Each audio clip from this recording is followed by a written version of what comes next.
Yes, I gave up coffee for 31 days. You clicked because of that title. Now, let's rewind a little bit just so that you, listener, have an understanding of why I do this. So, this is something I started implementing last year, um, ever since I got into coffee. I would say about 8 years ago, I got into coffee. I was not a big coffee person ever, ever, ever. I disliked the taste. I thought it tasted like dirt, and I just didn't get into it. I didn't like it with milk. I always try my best to reduce my sugar intake, so never really added sugar to it. I will only have it with one of my eldest aunts. She's about her in her 70s now. So back in the day, she used to make coffee for my mom, and I'll ask for like a really small cup just so I can sit with her because she's one of my favorite people on this planet. So she would make me a little cup of coffee, and I never really got into it until my partner ended up buying me the book, The Bulletproof Diet by Dave Asprey. Dave Asprey, if you don't know, is pretty much the founder of like biohacking kind of thing. They call him the godfather of biohacking, or at least he calls himself that. I don't know. Um, and he talked about putting butter in his coffee. I would give him all these amazing like brain benefits. And I am always a person that wants to be able to come and show my best self. And I'm always like, what are tools that I can use to be my best self? That can be food, that can be supplements, um, obviously working out. There's a variety of things I can do physically that can make me a better human. So, read the book and ended up getting into coffee, particularly only bulletproof coffee. Now, when I was living in New York, I never went to cafes. I never went to Starbucks to get a coffee. I never went to Dunkin' Donuts or any of those other coffee shops. I just made it at home based on the recipe that was provided in the bulletproof diet. And if you don't know what bulletproof coffee is, real quickly, it's you do French press coffee, preferably.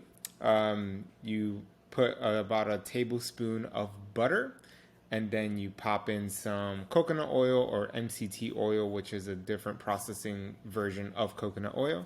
And then you put it in a blender, you blend it, and it tastes like a delicious, smooth latte. It's actually really, really good.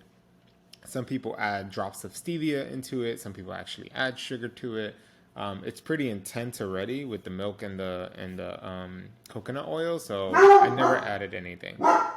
Okay, okay, Copper. Yep. If you're listening, that's Copper in the back here. If you're watching, you can see him. um, Always defending. If anyone gets too close to our door, he kind of senses it. Anyway, jumping back in. So that's the coffee I started to get into. And obviously, coffee is a drug, folks. And a lot of us may know or may not, right? That it is very addicting. Like anything else, it is one of the most addictive drugs in the world.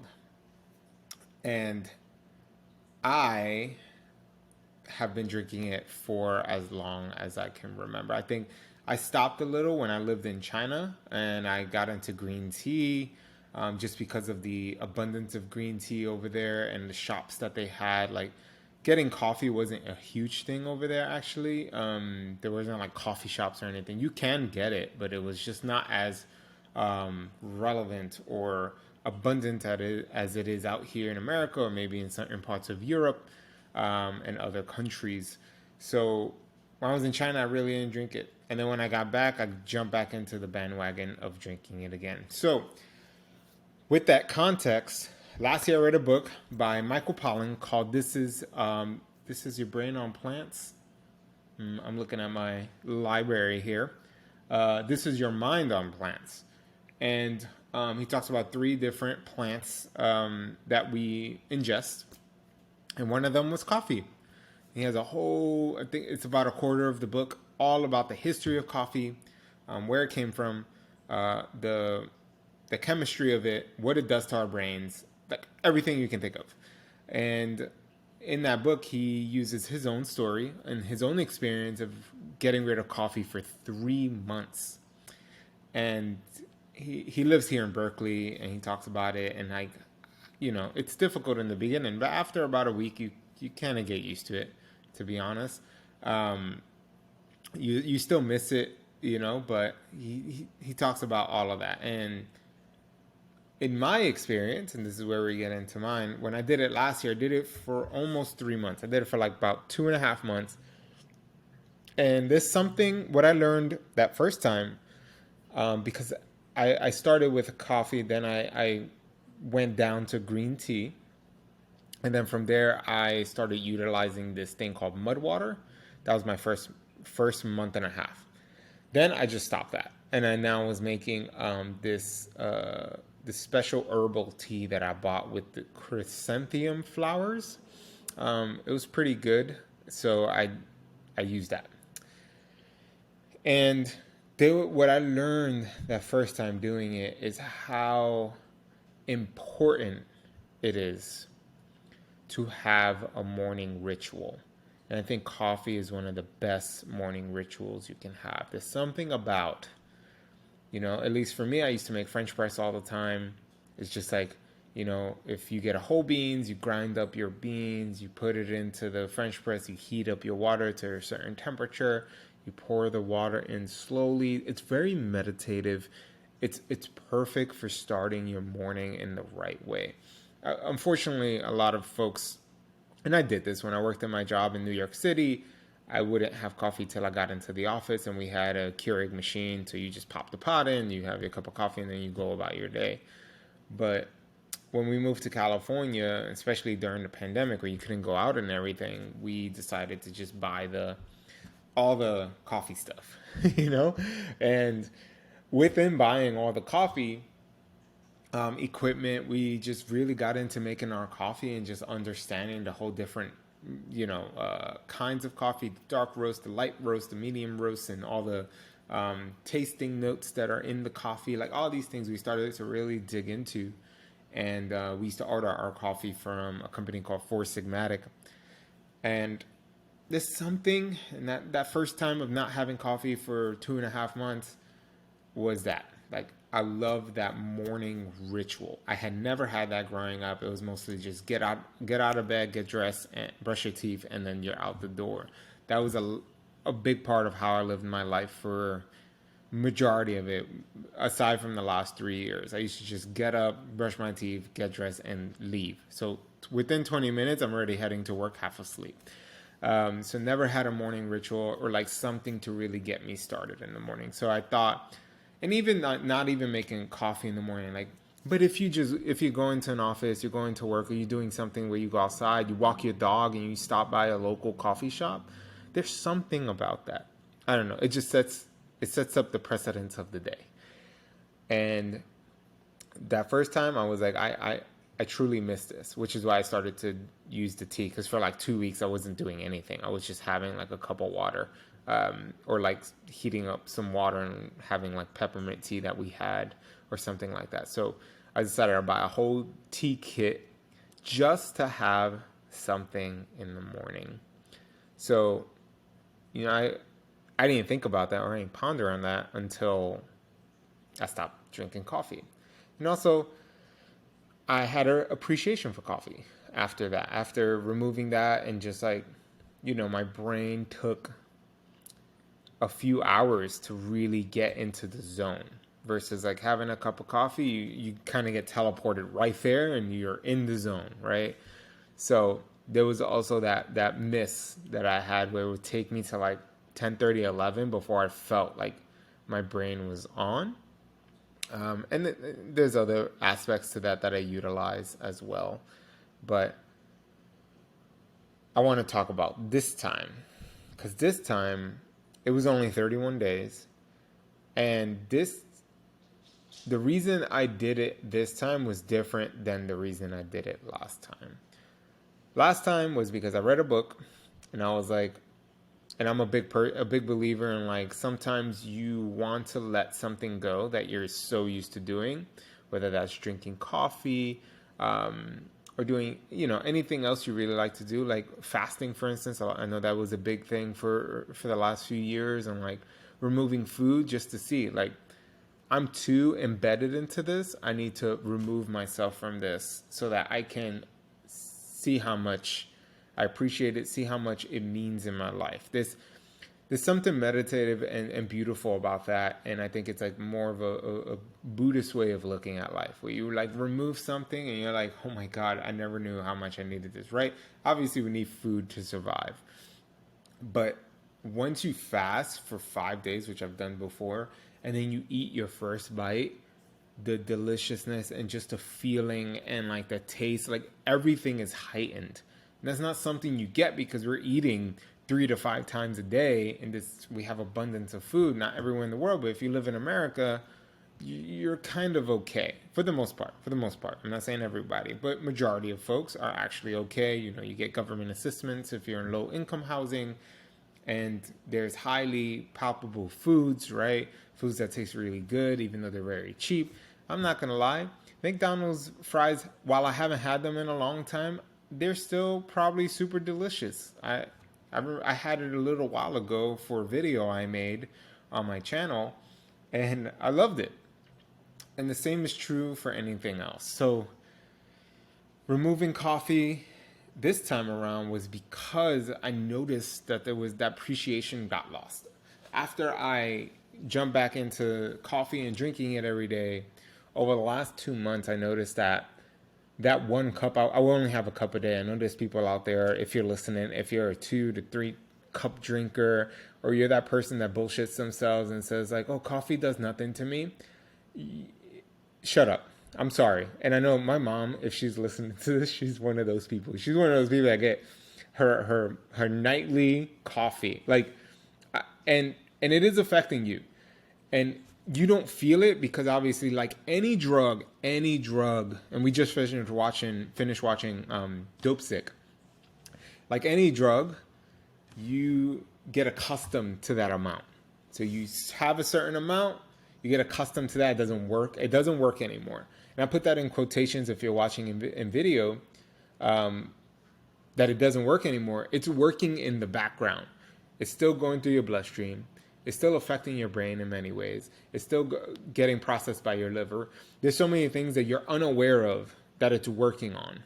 So if you have caffeine after 1 p.m., it's going to affect your sleep. If you have caffeine later, and you're like, oh, I can have caffeine and go to sleep, you can go to sleep. You might go to sleep just because you are tired, or you may have some other health issue that you should definitely get checked out. But the coffee is still in your system and it's affecting your sleep. I would highly recommend getting a tracker like Whoop. I'm not sponsored yet. I hope to be sponsored one day. But things like Whoop will be able to track your sleep. And I bet you, try to do a week with coffee, like how you have it, whether that's after 1 o'clock. I always say do it like after 1, because before that, you're fine. The coffee is out of your system within about 8 to 10 hours.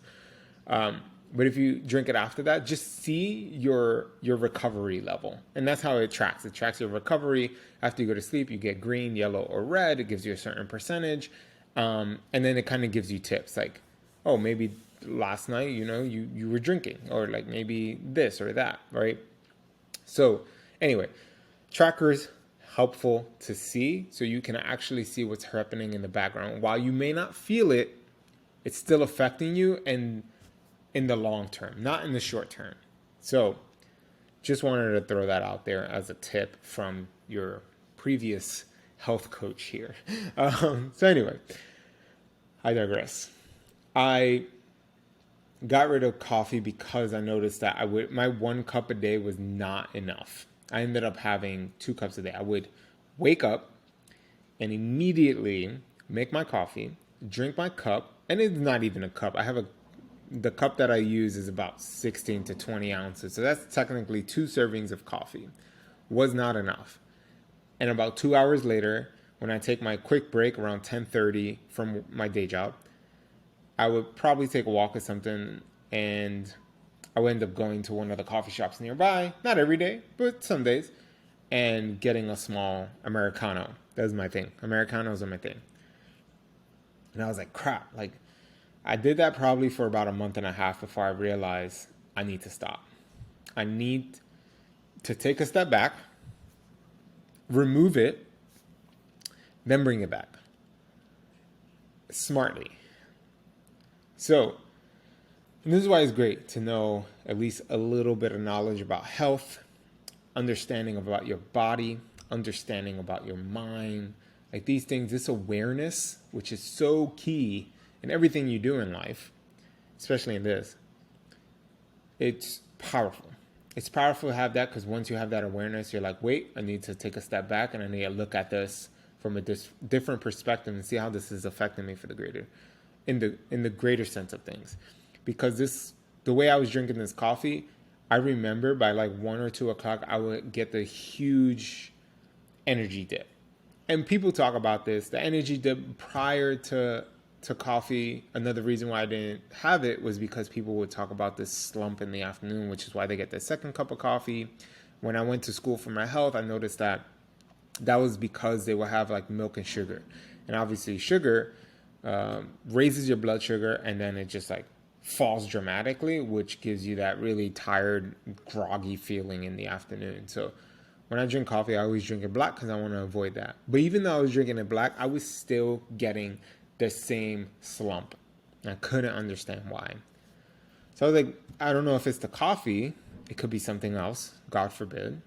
But let me just remove the coffee.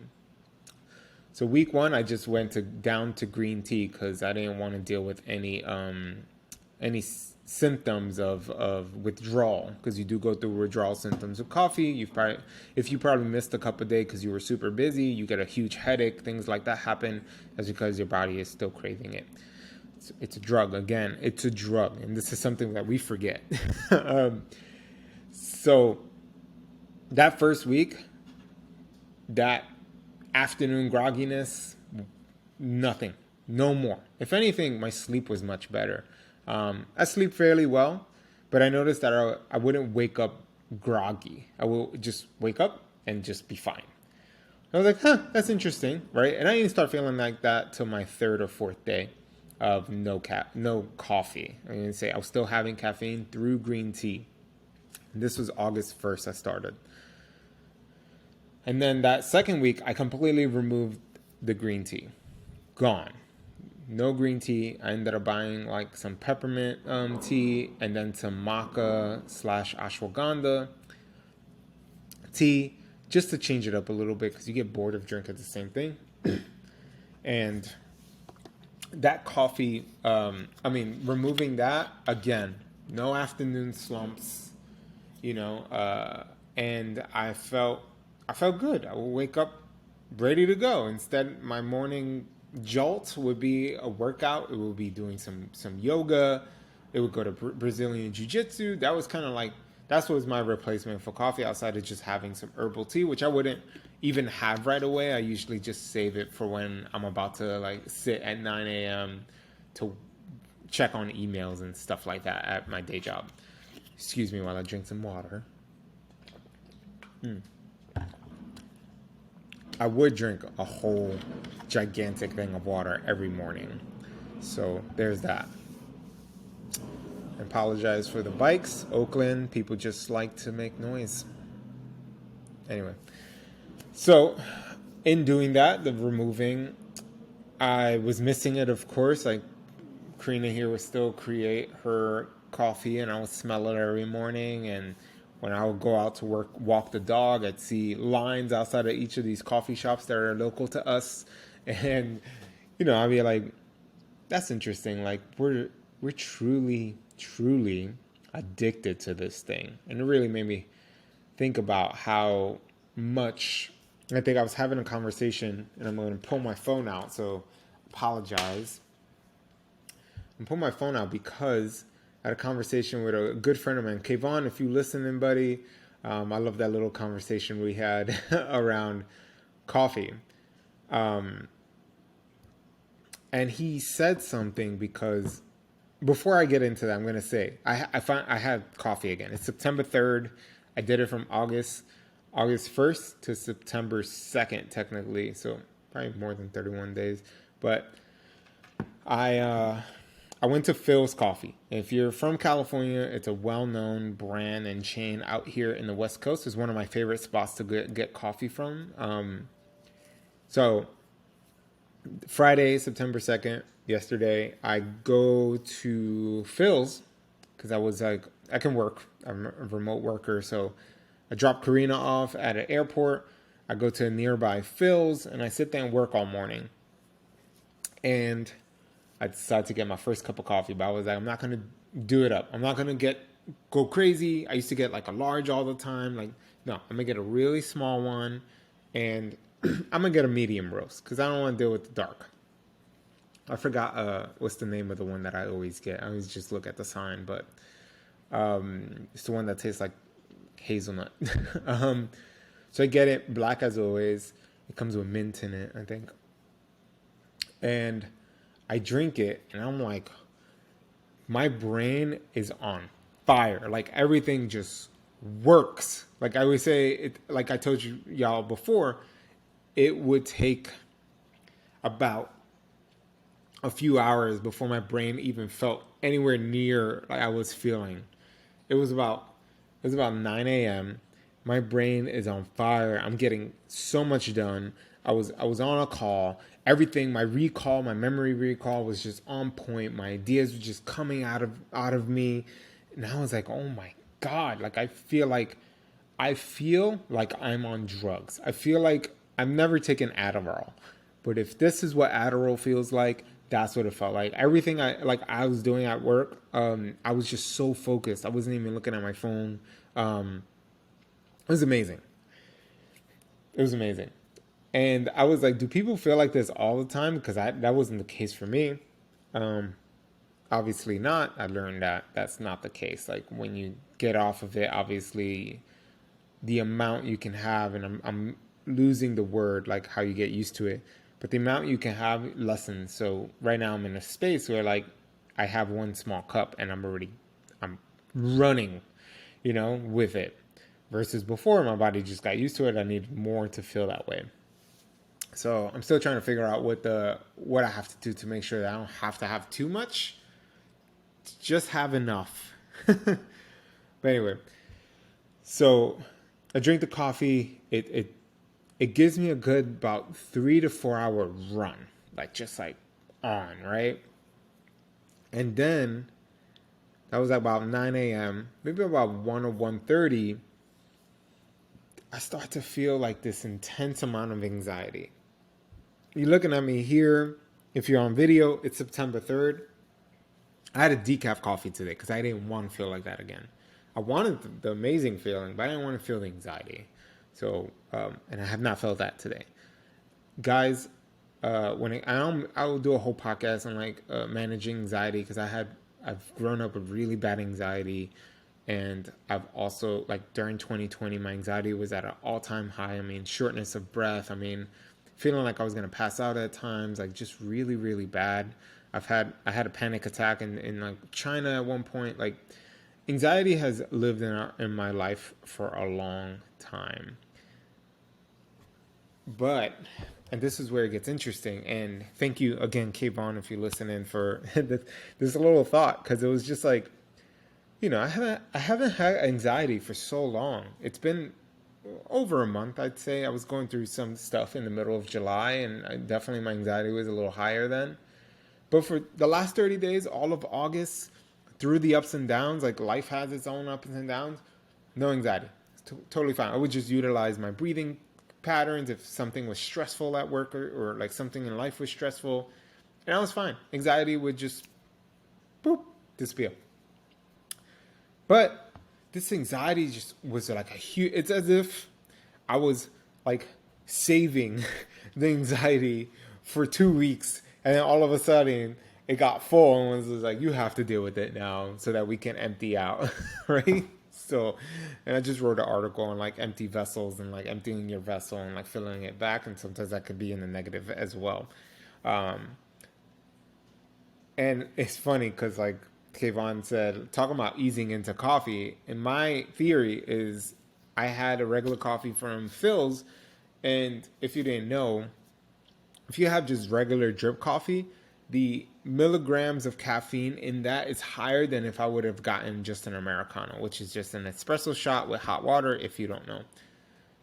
So that actually has less caffeine than an actual cup of drip coffee. I had a cup of drip coffee, which can contain, I don't know, 100 to 200 milligrams of caffeine or something like that. Something like that. I don't know. I can actually search for it. How much caffeine is in a small cup of Phil's coffee? If you watch Joe Rogan, he has Jamie do this. On my own Jamie. Ooh. So per 5 ounces, oh wait, right here, 12 ounces, that's the small, will contain anywhere from 144 to 360 milligrams of caffeine, y'all. That's a lot. I'm pretty sure people are doing 1,000 out there, having them multiple cups or multiple shots of espresso coffees in the morning and ventis and all this stuff. I was hit with anxiety for a good 5 hours. Mind you, I did hot tub stuff. I went to a sauna, like just to sweat it out, like all this stuff did not work. I had to like hydrate just to get the caffeine out of my system so I could stop feeling this way. That's how I knew. I was like, this is the coffee, because everything else is fine in my life right now. I'm okay. Like nothing's happening. Why am I feeling so anxious?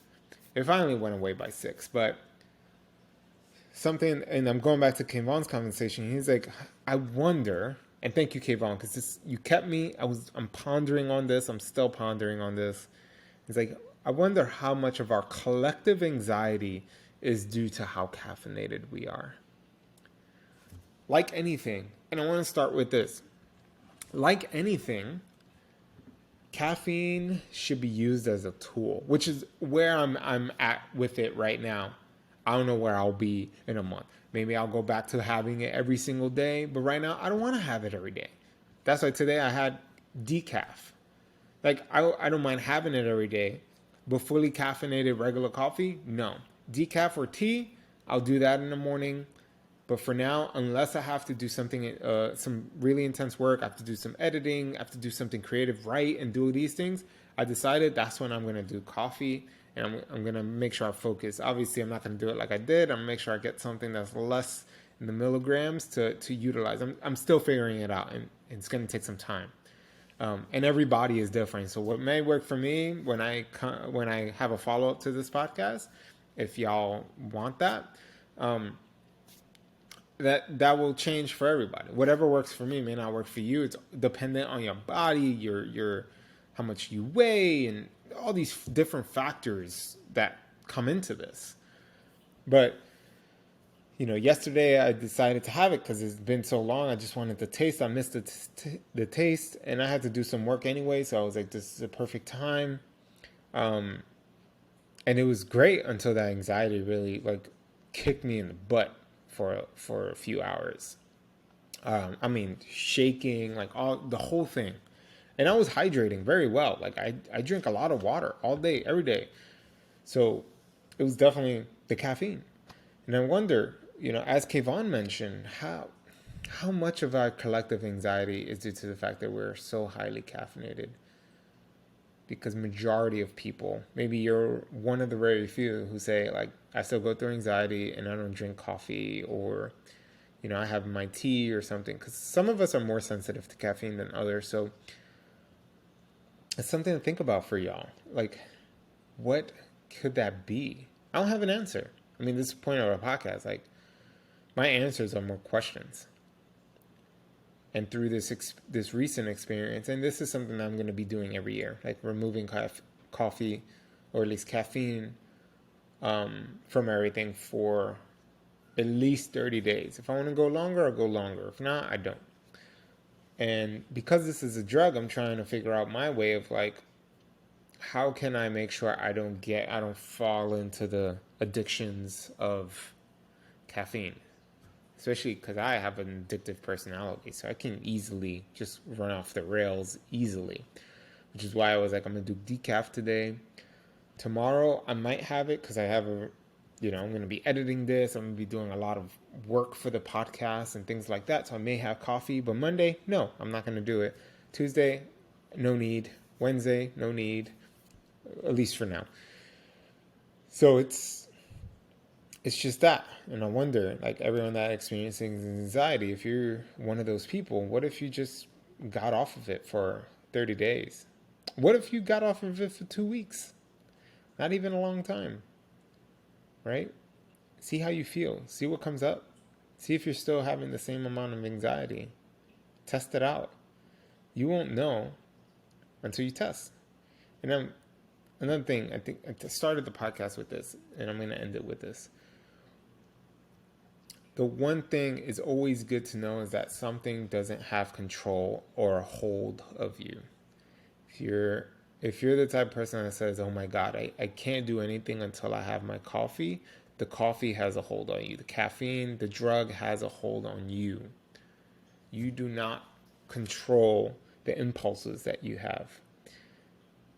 And I'm a big fan of like moving between the two. Like there's some times where you need control, discipline, and all these things. And then sometimes you have to flow with life and just enjoy the ride.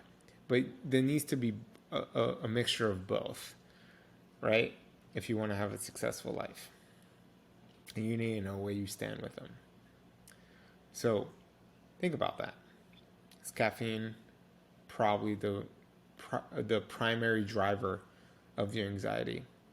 If you drink caffeine and you experience it, not every day, but maybe majority of days, you're like, I don't know why, I just feel it at night, I feel it at this. See how you feel once you ease off the caffeine for a little bit. Replace it with something like tea if you feel like you need some morning ritual, or like, you want to go to your favorite coffee shop. Every coffee shop I notice has herbal tea because I've done it during these 30 days, 31 days of no coffee. So these are just some things. I know I'm probably blabbered a bit, but if you made it this far, thank you so much for listening. I hope you think about that. Let me know your experience with caffeine. I would love to hear about it. If you're looking to remove it, like bring it down and then move into something else. Maybe you may realize that you don't need it ever, right? And you want to live without it. Just like some people are doing with alcohol right now. It's becoming a very popular thing where people are just completely like removing themselves from alcohol. What if that happens to you for caffeine and you realize that you don't need it because you are amazing and energetic and powerful just the way you are?